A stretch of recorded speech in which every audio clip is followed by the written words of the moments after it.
자, 요한계시록 17장인데 오늘은 그 성경을 딱 펴주시고 18절까지 양이 많은데 오늘은 전반부 1, 2, 5, 6, 7절 이렇게 주보에 돼 있죠. 그거면 우리 같이 읽을까요? 시작. 일곱 대접을 가진 천사 중 하나가 와서 이르되 이리로 오라. 많은 물 위에 앉은 큰 음녀가 받을 심판을 네게 보이리라. 땅의 임금들도 그와 더불어 음행하였고 땅에 사는 자들도 그 음행의 포도주에 취하였다 하고 그의 이마에 이름이 기록되었으니 비밀이라 큰 바벨론이라 땅의 음녀들과 가증한 것들의 엄이라 하였더라. 또 내가 보매 이 여자가 성도들의 피와 예수의 증인들의 피에 취한지라. 내가 그 여자를 보고 크게 놀랍게 여기니 천사가 이르되 왜 놀랍게 여기느냐. 내가 여자와 그가 탄 7머리와 10뿔 가진 짐승의 비밀을 네게 이르리라. 아멘. 우리 찬양 올려. 우리가 16장까지 했거든요. 4월 셋째 주에. 16장은 일곱 대접 심판입니다. 지구의 최종적인 심판 내용이죠. 물론 믿지 않는 자, 세상, 이 땅 지금 마귀가 임금, 세상 임금이 되어 있고 죄악 음행의 포도주를 마셨다. 그렇게 오늘도 편되어 있는데 하나님은 심판하실 수밖에 없고 그걸 다시 새롭게 만드시는 이제 과정 중에 심판이 필요한 거죠. 그래서 16장 마지막이 지구의 최종적인 하나님의 심판인데 일곱째 대접 중에 일곱 번째 마지막 일곱 번째 대접 큰 지진과 큰 우박 그렇게 되어 있어요. 큰 지진과 큰 우박. 물론 이제 그 멸망한 모습이 오늘 17장이고 그다음 18장에 그 멸망하는 모습과 애가 슬픔 고통을 표현하는 상세한 내용이 또 18장에 다시 또 전개가 되긴 해요. 그러니까 계속 반복하고 다시 듣고 이렇게 추가되고 이렇게 하니까 계속 들어주시면 이제 눈이 쫙 열릴 때가 있어요. 지금은 다 처음 듣는 얘기라 좀 생소하시겠지만 오늘은 이제 제목이 짐승과 음녀의 비밀, 짐승의 비밀, 음녀의 비밀. 물론 본문은 음녀의 비밀, 큰 음녀 그렇게 표현됐는데 그래서 1절부터 18절까지 양이 좀 많지만 오늘 한번 한 대까지 해보고 그러면 마치든지요. 오늘은 크게 세 가지예요. 큰 음녀의 비밀, 비밀이라는 말을 썼어요. 그러니까 하나님이 가르쳐주지 않으면 또 우리가 알려고 하지 않으면 알 수 없는. 그 다음에 짐승의 비밀. 그러면 짐승을 항상 이야기할 때는 항상 7머리 10뿔, 10뿔에 대해서 항상 이렇게 따라서 나와요. 왜냐하면 그 같은 세력이기 때문에 그 세력 중에서 짐승이 나오기 때문에. 그 다음에 세 번째 음녀의 최후, 큰 음녀의 최후 이렇게 세 가지 큰 내용이에요. 여러분 지금 우리가 음녀다, 짐승이다라는 표현은 그 실제 정체에 대해서 비유적이고 상징적인 표현이에요. 여러분 우리가 음녀 그러면 가늠한 여인을 음녀라고 그러잖아요. 야고보서 4장 4절에도 이 표현이 그대로 나오죠. 가늠한 여인들아.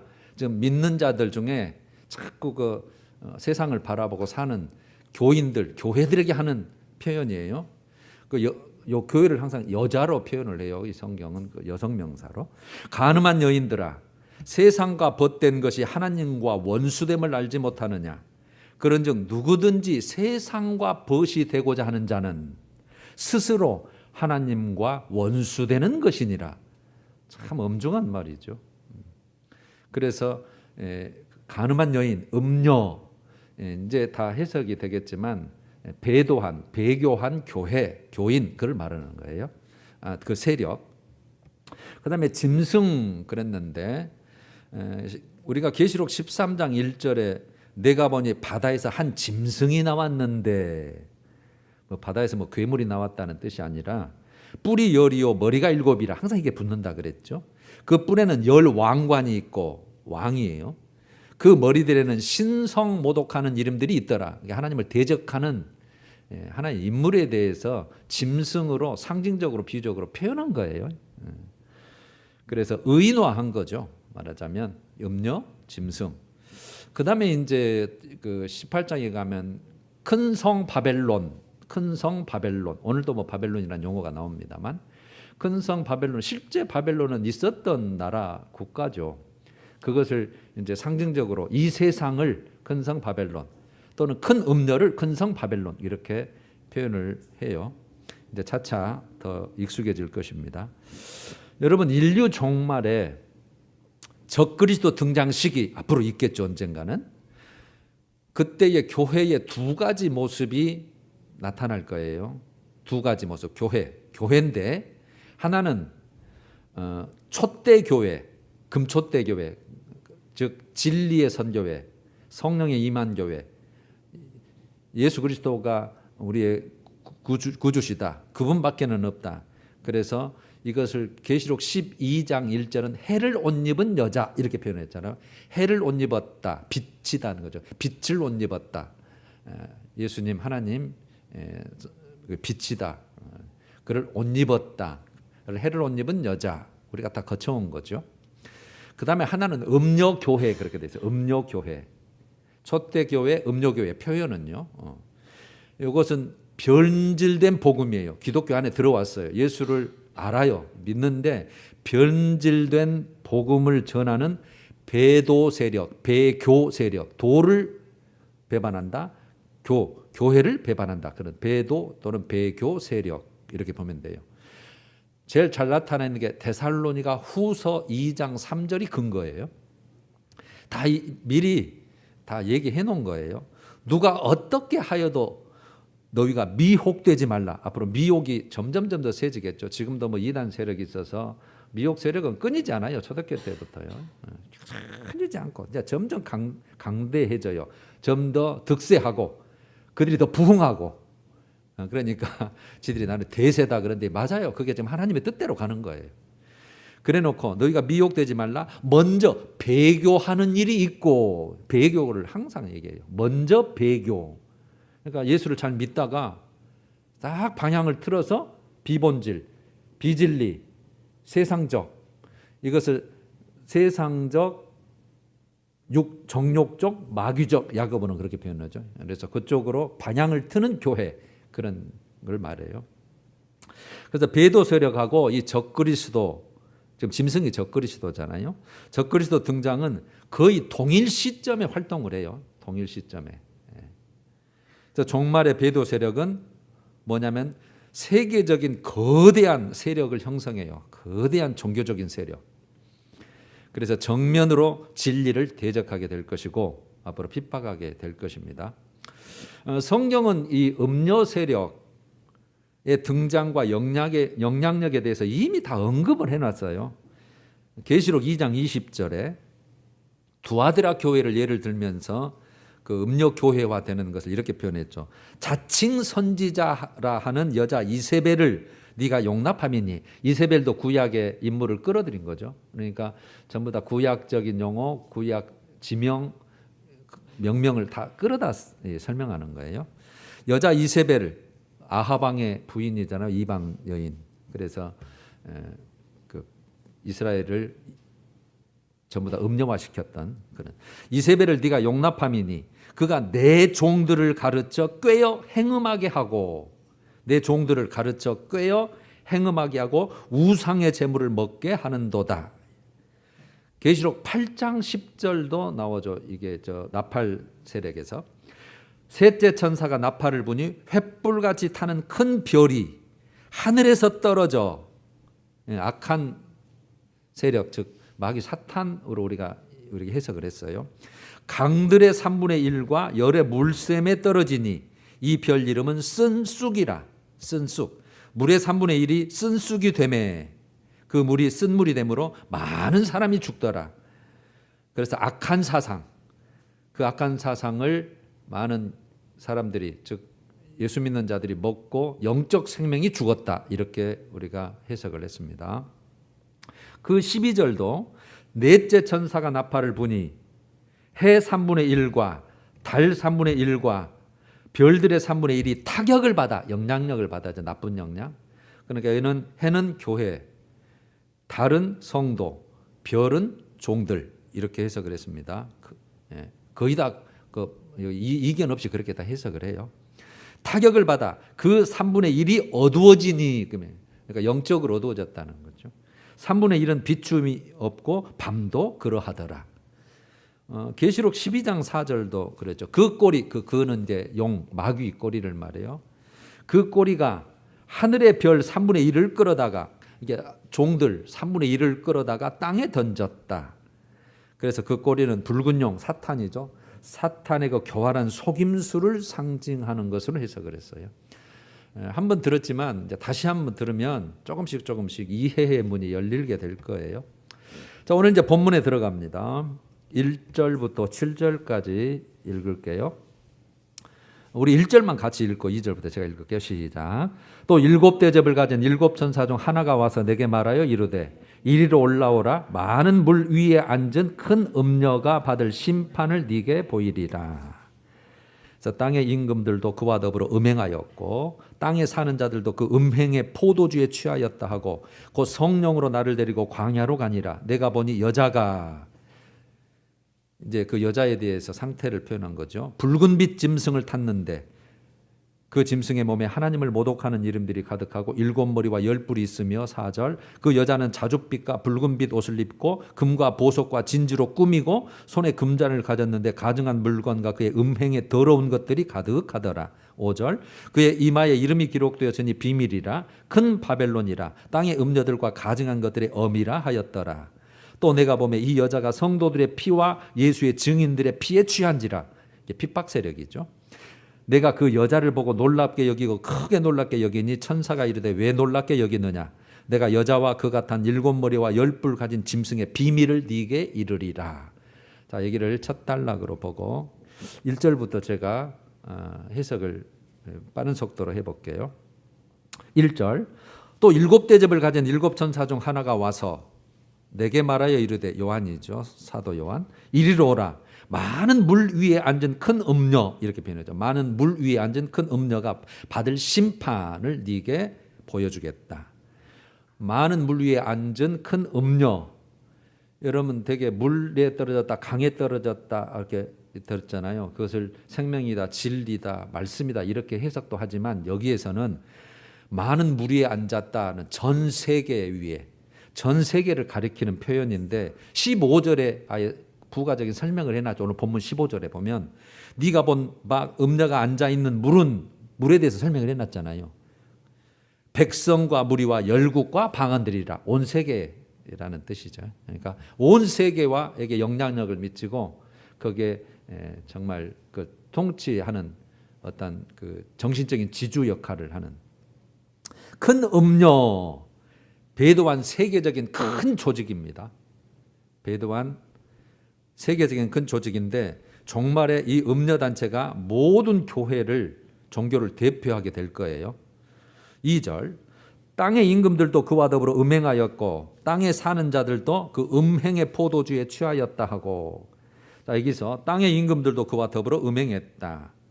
어떤 통치자라도 그때가 되면 음녀의 이 종교 세력의 막강한 힘을 무시할 수가 없어요. 또 필요도 하고. 그래서 각 나라 왕, 권세자, 통치자들은 그 음녀와 손을 잡거나 타협하지 않고는 되지 않은 세상이 점점 올 거예요. 그래서 땅에 사는 자들도 그 음행의 포도주에 취하였다. 이게 음녀는 이제 모든 세계 사람들의, 모든 사람들의 정신적인 지주죠. 그래서 비진리로 세상에 막대한 영향력을 행사해서 사람들이 다 그 말을 듣고 따라가는 거죠. 3절 곧 성령으로 나를 데리고 광야로 가니라. 내가 보니 여자가 붉은빛 짐승을 탔는데 나를 데리고 광야로 갔다. 그러면 여러분 우리가 그 도피처, 예비처 12장에 봤을 때 광야로 하나님께서 피하겠다는 말을 했거든요. 그러니까 우리가 어떤 속에 들어있으면 그 정체를 알지 못하는데 쭉 빠져서 위에서 보거나 밖에서 보면 그 모습이 보이는 그런 느낌으로 바벨론과 반대 개념.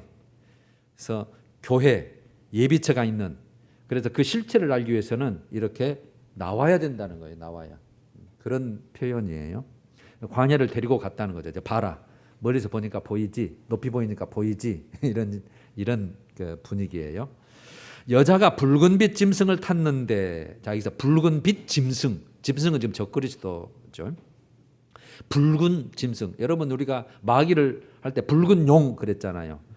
그러니까 이 적그리스도 기원이 붉은 용 사탄이에요. 사탄의 지금 사주 으로부터 나온 것, 사탄으로부터 나온 것임을 말한 것이고, 그래서 음녀와 짐승이, 그러면 음녀가 붉은 짐승을 탔다 그거잖아요. 그러니까 협력 관계죠. 등을 탔으니까. 음녀와 짐승이 서로 협력 관계를 가지고 정치와 종교가 연합으로 활동하고 있는 상태예요.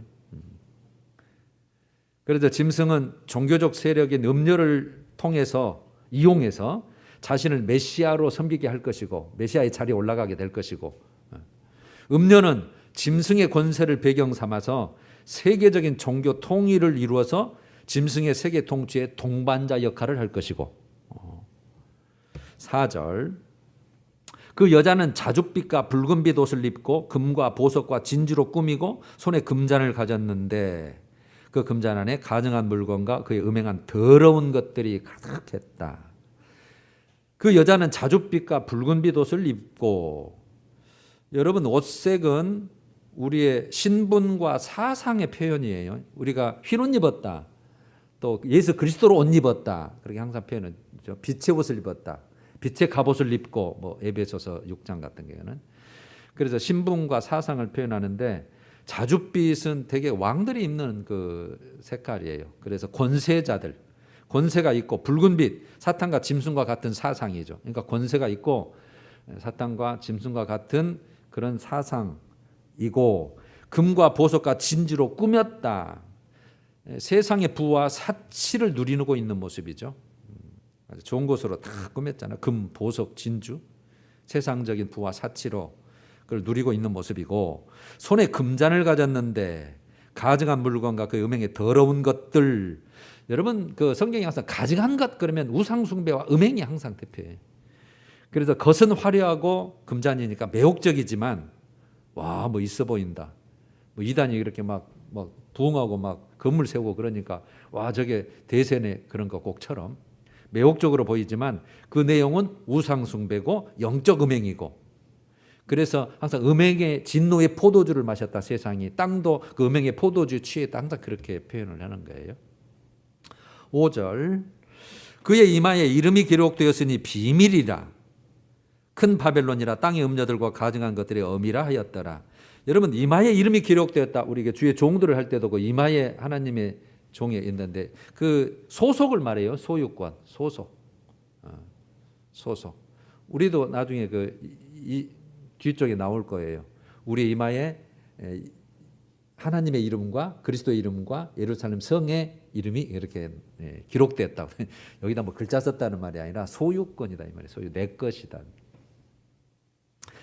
비밀이라, 정체가 철저하게 숨겨져 있죠. 지금 저게 진짜인가 싶죠. 지금은 진짜인 것 같고 진짜처럼 돼 있고, 또 진짜인데 나중에 또 변할 수도 있고, 그래서 이건 비밀이에요.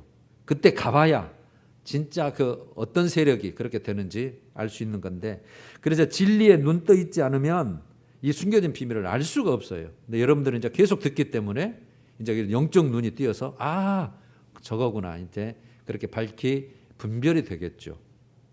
큰 바벨론이라, 전 세계적으로 권세를 잡은 음녀 세력이에요. 큰 바벨론. 그래서 여러분 앞으로 이 큰 성 바벨론은 멸망받을 이 세상의 표현인데 큰 음녀와 세상을 같이 사용을 해버려요. 왜요? 이 세상이 다 그 큰 음녀의 음행의 큰 포도주를 마시고 취한 상태이기 때문에 똑같이 취급을 해요. 심판할 때도 똑같이 큰 성 바벨론 음녀 똑같이 심판하고, 음녀 때문에 심판한다고 이유를 밝혀주고, 항상 이게 같이 간다고 보시면 돼요. 땅의 음녀들과 가증한 것들의 어미라, 땅의 음녀들, 진리를 저버리고 세속화된 교회들의 우두머리들, 큰 음녀, 땅의 음녀들, 세속화된 교회들, 그렇게 보면 돼요. 그 우두머리가 큰 음녀고, 가증한 것들, 세상에서 우상을 섬기는 모든 종교 단체들, 그렇게 보시면 가장 정확할 것 같아요. 가증한 것들, 그 모든 종교를 통합한다 그랬잖아요. 그래서 앞으로 이 세상 모든 종교는 배도한 기독교인데 배도한 기독교를 중심으로 큰 음료 세력으로 하나 될 가능성이 가장 커요. 그래서 그들에게 세상 메시아는 예수 그리스도가 아니라 적그리스도가 새로운 메시아로 추대를 하게 될 겁니다. 6절 또 내가 보매 이 여자가 성도들의 피와 예수의 증인들의 피에 취한지라. 이 음녀 역할이 뭘까요? 진리를 대적하는 일이죠. 그래서 변질된 복음으로 적그리스도를 메시아로 여기고 따르도록 온 세상이. 그러니까 진리 교회에서 빠져나오도록 아니다 저건 가짜다. 막 우리 이제 하나된 교회처럼 아니야 우리는 예수 그리스도밖에 없어. 그러면 그 가만히 놔두겠어요? 그 세력이 대단한 세력인데. 그래서 빠져나오도록 성도들과 예수의 증인들 이렇게 표현되어 있죠. 성도들의 피와 예수 증인들의 피 그랬으니까 성도들과 예수의 증인들을 미혹하고 핍박하고 안 나오면 죽이고 이렇게 되는 거죠. 여러분 기독교 박해 역사의 책들이 많아요. 그런데 그중에 이 음녀와 짐승이 성도를 죽이고 핍박하는 것은 이상한 일이 아니에요. 처음부터 있었어요. 예수님 때부터. 이 세상이 하나님의 백성들을 미워하고 그 종들을 핍박하는 것은 예수님께서 이 세상에 오시기 전부터 물론 그렇겠죠. 그래서 이 핍박은 종말이 가까우면 가까울수록 극심해지고 광범위하게 이루어질 것입니다. 그래서 이 랄프 우드로우라는 그분이 쓴 로마 카톨릭주의의 징계, 로마 카톨릭주의의 징계라는 책이 있는데 그 내용에 간략하게 제가 몇 구절만 소개하면 이렇게 돼 있어요. 이렇게 기록되어 있습니다. 로마 교회의 가르침을 반대한 사람들의 귀와 입속에 끓는 납을 부어 넣기도 했다. 누나를 도려내는 일을 당한 사람도 있었고 채찍으로 혹독하게 맞은 사람들도 있었다. 못들이 쭈삣쭈삣 박혀있는 낭떠러지 아래로 밀어 제쳐 떨어져 거기서 말 못할 고통으로 서서히 죽어간 사람들도 있었다. 또 다른 사람들은 자기 자신의 신체에서 난도질된 살 조각들과 소변과 배설물로 질식사 당하기도 했다. 종교 재판소의 희생자들은 밤중에는 마룻바닥이나 벽에 꽁꽁 묶여 있어 거기서 무력하게 되어 피에 젖은 고문실 뜰 안에서 쥐와 해충의 먹이가 되기도 했다. 이것이 기독교 박해의 역사이다. 말로 할 수가 없죠. 다 책들이 많으니까요. 6절로 갑니다. 하반절에 내가 그 여자를 보고 놀랍게 여기고 크게 놀랍게 여기니. 사도 요한이 지금 그 모습을 천사들이 보여주니까 놀라운 거예요. 왜 놀랐을까요? 요한은 그 음녀의 등장, 그 악행 그걸 보면서 아니 어떻게 교회가 저렇게까지 타락할 수 있냐 그 생각이 들었겠죠. 교회인데 기독교였는데. 자 이제 두 번째 짐승의 비밀 그 다음에 항상 따라붙는 일곱 머리 열 뿔의 비밀 7절부터 13절인데 여러분들은 7절만 같이 읽어주세요. 시작. 천사가 이르되 왜 놀랍게 여기느냐 내가 여자와 그가 탄 일곱 머리와 열 뿔 가진 짐승의 비밀을 네게 이르리라. 그래놓고 8절에 네가 본 짐승은 전에 있었다가 지금은 없으나 장차 무적행으로부터 올라와 멸망으로 들어갈 자니 땅에 사는 자들로서 창세 이후로 그 이름이 생명책에 기록되지 못한 자들이 이전에 있었다가 지금은 없으나 장차 나올 짐승을 보고 놀랍게 여기리라. 9절 지혜 있는 뜻이 여기 있으니 그 일곱 머리는 여자가 앉은 일곱 산이요. 설명을 해주는 거예요. 또 일곱 왕이라. 다섯은 망하였고 하나는 있고 다른 하나는 아직 이르지 아니하였으나 이르면 반드시 잠시 동안 머무르리라. 11절 전에 있었다가 지금 없어진 짐승은 여덟째 왕이니 일곱 중에 속한 자라. 그가 멸망으로 들어가리라.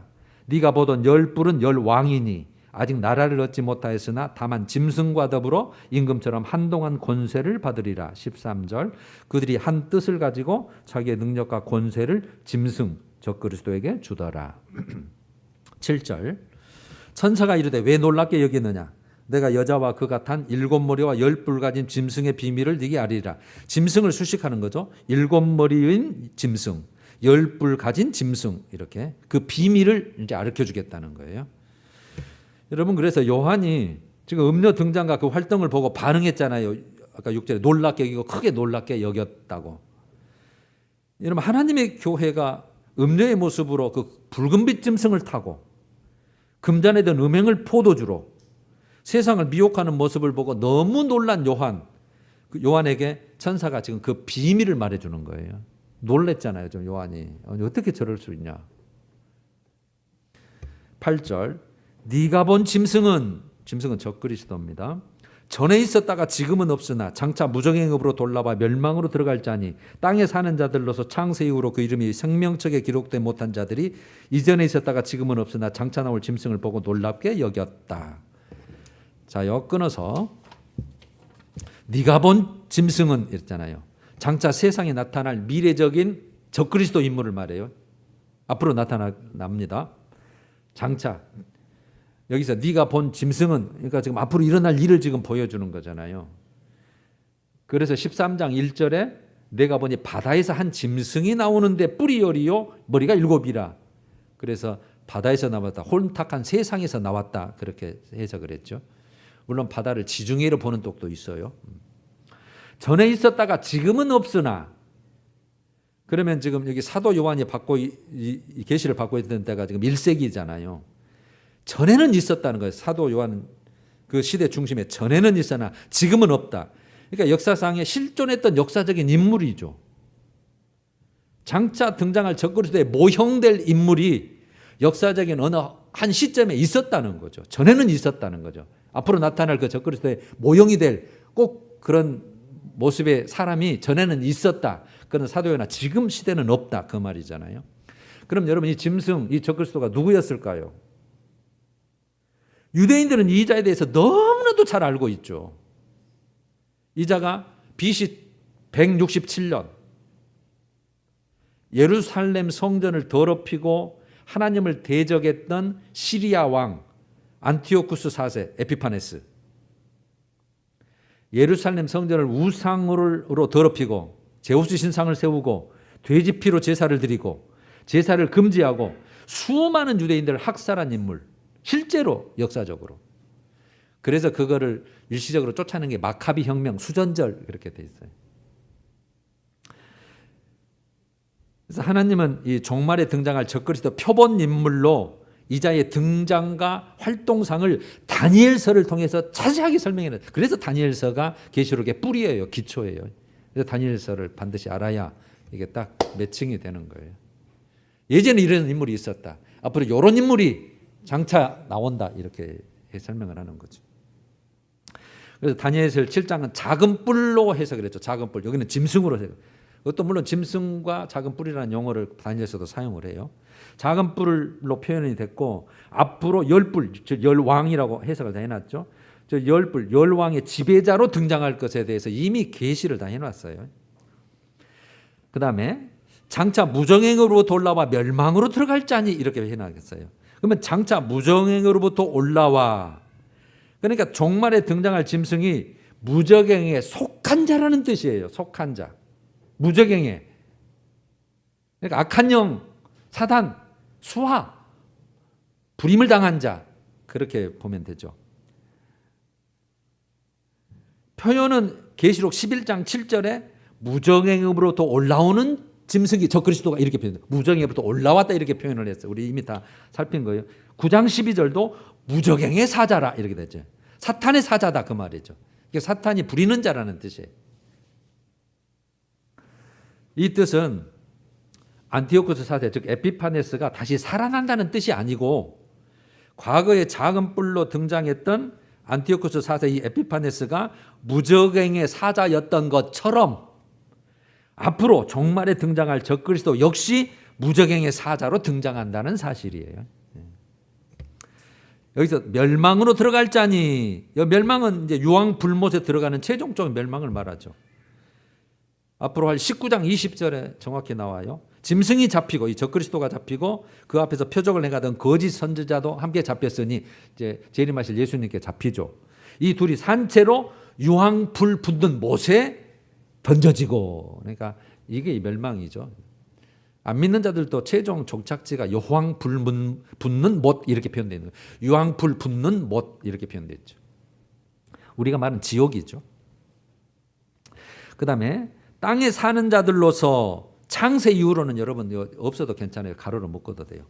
땅에 살고 있는 자들 가운데 그 이름이 생명책에 기록되지 못한 자들, 그러니까 안 믿는 자들, 택한 백성이 아닌 자들, 여러분 그래서 다 교회 다닌다고 다 믿는 자들이라고 그렇게 확신을 못해요. 하나님만 평가를 하시니까. 그 이름이 생명책에 기록되지 못한 자들이 이전에 있었다가 지금은 없으나 장차 나올 짐승, 수식을 질 뿐이지 장차 올 적그리스도를 보고 놀랍게 여겼다는 말은 이들 땅에 사는 자들로서 택한 자가 아닌 자들이잖아요.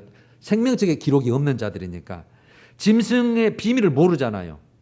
그래서 등장시부터 그 권세와 능력이 워낙 뛰어나니까 저번에 또 죽었다가 살아났다고도 하고 부활을 흉내내는 것처럼 그래서 와 이거 세상에 이길 자가 없네. 우리가 섬길 자고 진짜 백이다. 숭배할 수밖에 없어요.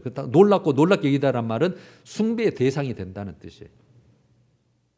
9절 지혜 있는 뜻이 여기 있으니 그 일곱 머리는 여자가 앉은 일곱 산이요 또 일곱 왕이라.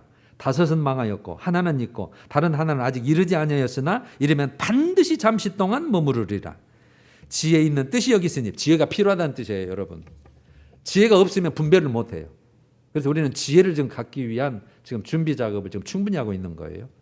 일곱 머리는 여자가 앉은 일곱 산이요 또 일곱 왕 다 설명해놨죠. 일곱 머리는 여자가 앉은 일곱 산, 일곱 번째 산, 산은 나라예요.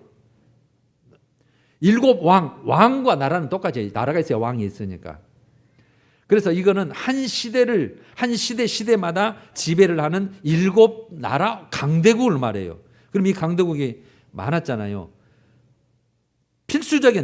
필연적인 조건이 하나 있죠. 이스라엘을 정복한 나라. 그러니까 다섯은 망하였고 그랬잖아요. 그러면 요한 시대 때 다섯은 이미 망한 나라가 애굽, 아수르, 바벨론, 메데파사, 헬라. 지금 로마 시대잖아요. 하나는 있고 그러니까 요한 당시 존재했던 로마. 지금 로마는 하나는 있고 이렇게 되는 거예요. 그러면 여섯 나라가 이미 지금 다섯은 망하였고 없고 지금 하나는 있고 지금 로마 시대고 다른 하나는 아직 이르지 아니하였으니 이르면 온다는 말 아니에요. 그러니까 마지막 나라로 등장할 일곱 번째 나라 이라는 거죠. 일곱 번째 나라 있으면 왕이 있겠죠 이제. 그런데 반드시 잠시 동안 머무르리라 이렇게 됐잖아요. 여러분 계시록 13장 5절에도 이렇게 돼 있죠. 또 짐승이 과장되고 신성 모독을 말하는 입을 받고 42달 동안 일할 권세를 받으니라. 42달 후 3년 반 딱 지정해놨잖아요. 아주 짧은 기간. 그러니까 하나님이 허락하신 기간 동안만 잠시 동안 머물지 그거 멸망한다 그 말이죠. 11절 네가 보던 열 뿔은 열 왕이니 다 해석해놨죠. 열 왕이라고. 나라가 있고 왕이 있겠죠. 아직 나라를 얻지 못하였으나 다만 짐승과 더불어 임금처럼 한동안 권세를 받으리라. 그러니까 여러분 그때가 되면 요 나라들이 생긴다 그 말이에요. 생겨서 그들이 한 뜻을 가지고 자기의 능력과 권세를 누구에게 줘요? 짐승에게, 적그리스도에게 다 밀어준다는 뜻이에요. 그러니까 열 뿔은 열 나라 왕을 하나로 묶는 결국은 연합국가가 된다는 뜻이에요. 연합국가. 13장 1절에도 이렇게 말이 있죠. 내가 보니 바다에서 한 짐승이 나오는데 뿔이 열이요 머리가 일곱 번째라는 뜻이에요. 일곱 번째 나라. 이스라엘을 잡을 일곱 번째 나라. 지금 이스라엘은 여러분 독립해서 강한 나라로 지금 서 있어요. 그 나라를 잡을 나라가 일곱 번째 나라가 온다는 이 말이에요. 그게 마지막 때예요. 그 뿔에는 열 왕관이 있고 열 왕관이 있다면 열 나라 열 왕이 있다는 뜻이죠. 그 머리들에는 신성 모독하는 이름들이 있다. 다 진리를 배반하는 대적하는 예수를 대적하는 세력들이에요. 그 다음에 14절 우리 같이 읽을까요? 14절 한 절 단독 떨어졌는데 시작. 그들이 어린 양과 더불어 싸우려니와 어린 양은 만주의 주이시요 만왕의 왕이시므로 그들을 이기실 터이요 또 그와 함께 있는 자들 곧 부르심을 받고 택하심을 받은 진실한 자들도 이기리로다. 여러분 지금 그들이 어린 양과 더불어 싸우려니와 그들은 지금 열뿔 나라 적그리스도가 있는 그 열뿔의 나라를 말하죠. 연합국가. 그들이 어린 양과 더불어 싸우려. 어린 양은 재림하실 예수를 말하잖아요. 재림하실 예수와 싸우려니와 즉 아마겟돈 전쟁을 말해요. 여러분 이거 여섯 번째 대접에서 이미 우리 한번 살폈어요. 그런데 살짝 다루고 넘어갔어요. 왜냐하면 19장에 너무 자세히 나오니까. 후 3년 반 마지막 시점에 여섯 번째 대접이 있고 일곱 번째 대접에 세상 지진과 우박으로 망했잖아요. 여섯 때 대접. 그래서 이제 그걸 지금 살짝 한 절만 다루고 지금 넘어가는데 왜 자세히 다룰 거니까 앞으로 여러분 이걸 둘째 화인 유브라데 전쟁하고 구분을 하셔야 돼요. 유브라데 전쟁하고 아마겟돈 전쟁하고 유브라데 전쟁을 구분을 하셔야 된다. 유브라데 전쟁은 세계 열강의 세계대전이잖아요. 3차 세계대전, 핵전쟁, 인류의 3분의 1이 죽는 전쟁, 7년 환난 중간에. 중간에. 그래서 한 번 더 들어보셔야 돼요. 잃어버리셔도 맞아 그거 들었어. 그래서 이제 이 전쟁은 오늘 이제 이 아마겟돈 전쟁은 다섯째 대접까지 심판 과정에서 거의 지금 지구가 지금 황폐화돼 가고 있잖아요. 이번 대접 요거 이제 여섯째 대접이 아마겟돈 전쟁이니까 첫 번째 대접이 땅에 쏟았잖아요. 지금 이거 하나님의 심판이죠. 짐승표와 우상 숭배에서 받은 자들이 악하고 독한 종기가 났다. 두 번째 대접은 바다에 쏟았다. 그랬더니 바다가 피같이 되어서 모든 생물이 죽었다. 세 번째 대접을 강과 물 근원에 쏟음에 피가 돼서 사람들이 피를 마실 수밖에 없었다. 피를 마셨다. 네 번째는 대접을 쏟으니 해에 쏟았는데 해가 권세를 얻어 너무 뜨거우니까 그 뜨거운 열에 사람들이 태워졌다.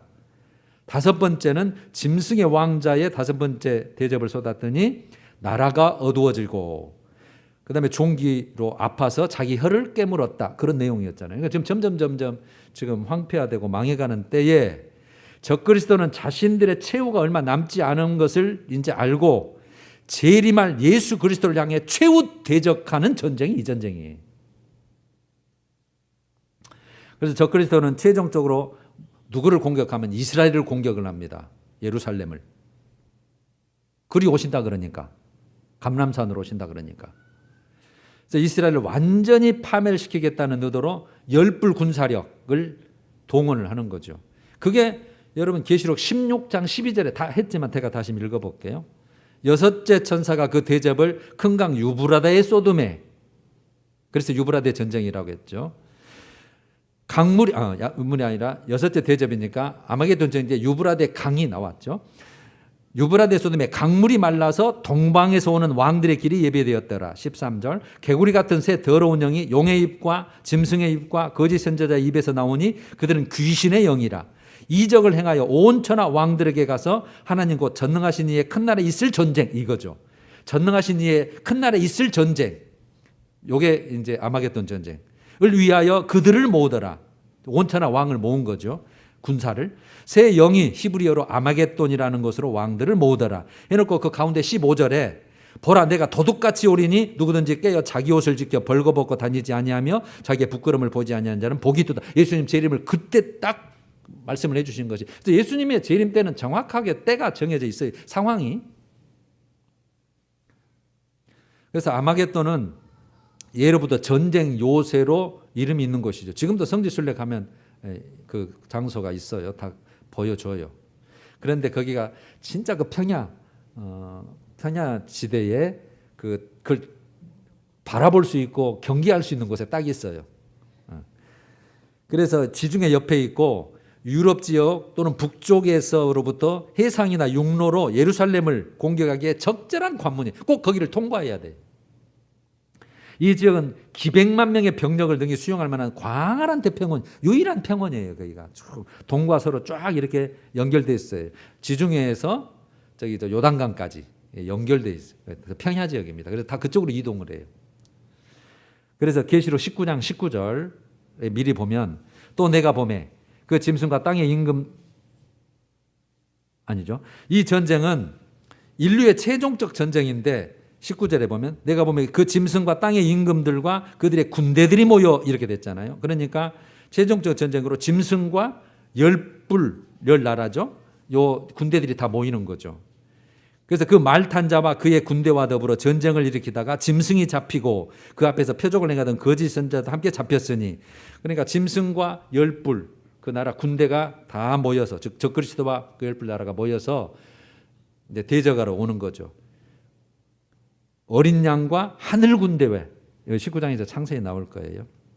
그래서 적그리스도와 거짓 선자는 생포돼서 유황불 붙는 못 둘째 사망에 던져지고 적그리스도 군사들은 하나님의 큰 잔치 그렇게 표현. 하나님의 큰 잔치. 그대로 새들의 잔치 그렇게 됐는데 큰 잔치에 초대받은 새들의 먹잇감이 돼서 완전히 멸망해요. 여러분 그때 예수님이 내려오셔서 세상을 심판하는 건 아니에요. 아마겟돈 전쟁을 하러 오시는 거예요. 그리고 다시 올라가셔서 7번째 대접으로 세상을 큰 지진으로 멸망시키는 거예요. 이렇게 돼야 돼요. 여러분 지금 이제 15절부터 18절이 남았는데 얼른 해버리죠. 또 천사가 내게 말하되 네가 본 바 음녀가 앉아있는 물은 백성과 무리와 열국과 방언들이니라. 네가 본 바 열불과 짐승은 음녀를 미워하여 망하게 하고 벌거벗게 하고 그의 살을 먹고 불로 아주 사르리라. 여러분 지금 음녀의 최후를 지금 말하는데 15절 천사가 네게 말하되 네가 본 바 음녀가 앉아있는 물은 백성과 무리와 열국과 방언들이리라. 그러니까 사건 설명상 이렇게 배정했을 뿐이지 순서는 아마겟돈 전쟁 전에 있는 거예요. 이건 이미 음녀를 이미 짐승이 적그리스도가 잡아먹어요. 그러니까 음녀는 이미 세계적인 조직체로 거대한 세력이 형성됐잖아요. 전 세계 위에 군림해요. 그래서 비진리 영적 탕류를 만드는데 즉 바벨론을 영적으로 다스리는 자리였는데 18절에 네가 본 그 여자는 땅의 왕들을 다스리는 큰 성이라 그래놨잖아요. 그래놓고 18장 7절도 나는 여왕으로 앉은 자요. 여황제. 과부가 아니라 결단코 애통을 당하지 아니하리라. 그만큼 권세가 있어요. 세계를 다스리는 왕들도 다 거기에 또 협력해야 되고 타협해야 되고. 그런데 16절에 한번 읽어요. 시작. 네가 본 바 이 열불과 짐승은 음녀를 미워하여 망하게 하고 벌거벗게 하고 그의 살을 먹고 불로 아주 사르리라. 급속하고도 잔인한 방법에 의한 멸망의 표현이죠. 그러니까 적그리스도는 음녀를 이용했을 뿐이에요. 종교 세력을. 이용했을 뿐이지 그 음녀의 진정한 동반자는 아니에요. 짐승에게는 더 이상 음녀 도움이 필요 없어요. 왜 이 세계 다 잡아버렸잖아요. 언제 잡아요? 아마겟돈 전쟁 때 3차 재전 때 이미 다 잡아버렸잖아요. 그래서 42달 통치한 세력을 가졌으니까 더 이상 필요가 없는 거예요. 그러니까 이제 음료 도움 없이 협력 필요치 않기 때문에 더 이상 이용 가치가 없어서 말하자면 마음에 이제 안 드는 구석이 있었겠죠. 스스로 멸망시켜버려요. 이용만 당하버리죠. 여러분 그래서 지금도 정치와 종교 세력은 손을 잡고 야합을 합니다만 우리는 종교는 종교예요. 기독교는 정치하고 그래서 그게 거리를 두는 거예요. 결국은 이용당하는 거거든요. 17절 이는 하나님이 자기 뜻대로 할 마음을 그들에게 주사. 누가 주셨다고요? 하나님이. 다 하나님은 그렇게 만들어 놓으셨다는 뜻이에요. 한 뜻을 이루게 하시고 그들끼리 서로. 그러니까 적그리스도와 음녀가 다 그렇게 짝짝꿍하게끔 하나님이 다 알고 계신데 그 놔뒀다는 뜻이잖아요. 그들의 나라를 그 짐승에게 주게 하시되 하나님의 말씀이 응하기까지 하심이라. 그러니까 종말의 예언의 성취는 다 하나님의 섭리고 하나님의 뜻입니다. 이 뜻은 인류 역사의 무대에 반드시 성취되고요. 그러니까 우리가 이게 알고 있어야 되잖아요. 그래서 점점 교회들이 점점 이제 음료화되고 세상화되고 세속화되고 정치에 손붙고 다 이렇게 될 가능성이 지금 있는 때잖아요. 지금. 그러니까 이걸 알고 있어야 된다는 거예요. 여러분 그래서 세계는 이제 자꾸 이제 이 정치는 교회를 핍박하게 될 거예요. 압박할 거예요. 법을 자꾸 만들고 뭐든지 하고 조금 하면은 문 닫게 만들고 그래도 우리는 신앙 지켜야 돼요. 아 그렇구나. 당연하구나. 이걸 알고 있으니까 우리가 이게 이제 지킬 수 있는 거죠. 오늘 이렇게 마침 좀 양이 많았지만 마쳤는데 다음에는 18장 큰 바벨론 성 멸망의 모습과 애가에 대해서 애통에 대해서 그렇게 하죠. 우리 찬양할까요? 350장 우리들의 싸울 것은 1, 2절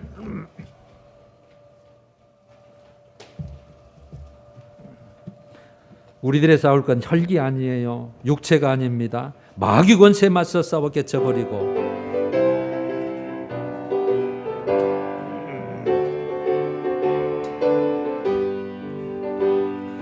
우리들이 싸울 것은 혈기 아니요 우리들이 싸울 것은 육체 아니요 마귀 권세 맞서 싸워 깨쳐버리고 죽을 영혼 살릴 것일세 한 마음으로 힘써 나가세 한 마음으로 힘써 싸우세 악한 마귀 군사들과 힘써 싸워서 승전고로를 이기까지 우리들이 입은 갑옷 쇠가 아니요 우리들이 가진 검은 강철 아니요 하나님께 받아가진 평화의 복음 거룩하신 말씀이로다. 한 마음으로 힘써 나가세 한 마음으로 힘써 싸우세 악한 마귀 군사들과 힘써 싸워서 승전고로를 이기까 간주 악한 마귀 제 아무리 강할지라도 악한 마귀 제 아무리 강할지 우리들의 대장 예수 앞서가시니